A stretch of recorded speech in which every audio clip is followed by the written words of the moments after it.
Hey guys, Shane here, Strength Training at Home. Today we're doing a basic shoulder workout for beginners. We'll be doing variations of shoulder flies and using dumbbells for every exercise. And we're going to work out all three parts of the shoulder, the front delt, the side delt, and the rear delt. Let's get into it. Now, before we get started, guys, please, when you're starting out with shoulder workouts, use light weights. The big, huge guys at the gym that can bench press a ton and shoulder press a ton, they do not use really heavy looking weights when they're doing shoulder flies. Our bodies were not meant to lift really, really massive amounts of weight out to the side this far away. It's bad for the shoulder joints. You'll notice that those guys use relatively light weights compared to what they can use when they're doing arm curls, bench press, all sorts of stuff like that.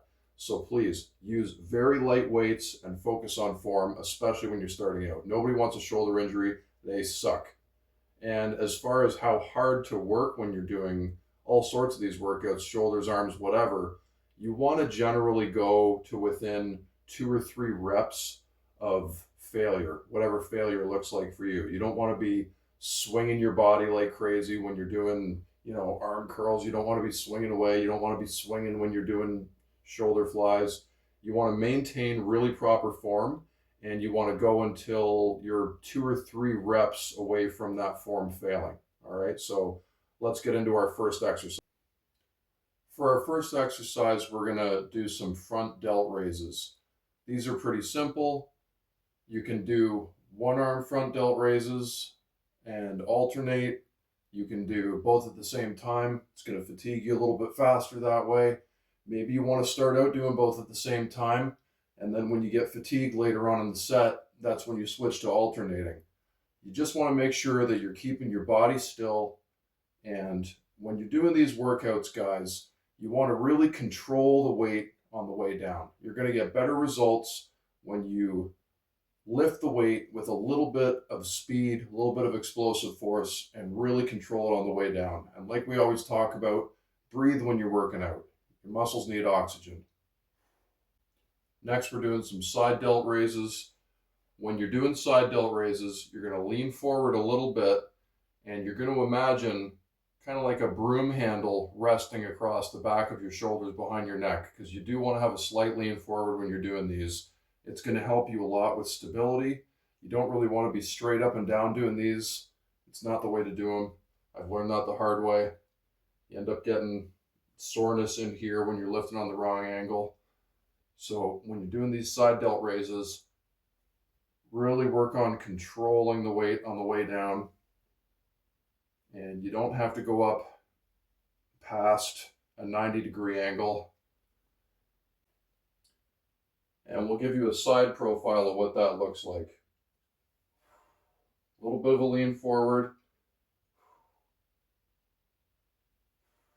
Obviously, these exercises can be done with kettlebells, dumbbells, resistance bands. We're just choosing dumbbells today. Easy thing that a lot of people have access to. And side delts are the most important thing. If you're just looking to look a little bit bigger, there's nothing that shows your physique off better than having big side delts. Now, when we're doing rear delts, it's kind of hard because your lower back, if you don't have a really strong lower back, is going to get fatigued almost as fast as your shoulders are. Because the way that we're going to do them, you really got to lean forward a lot. And you're kind of going to swing the weights back a little bit, like sort of a skiing motion, as opposed to just hinging straight up and down. Notice I'm kind of bringing them forward on the way down and pulling them back a little bit while I pull them up on the way up. And your rear delts are probably not going to be able to handle the same load as your front delts or your side delts will. And the more you lean, the more you're isolating that rear delt.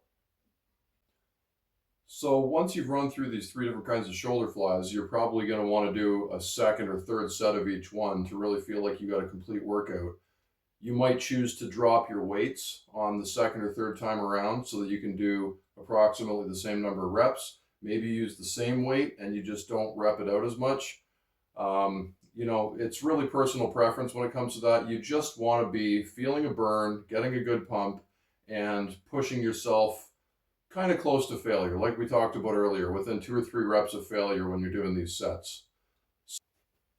So guys, it really is that simple, especially when you're starting out. It doesn't take much to start building up your shoulders. You can get into more advanced stuff once you've been training for a little while, but just focus on a nice balanced amount of working on your front delts, your side delts, and your rear delts.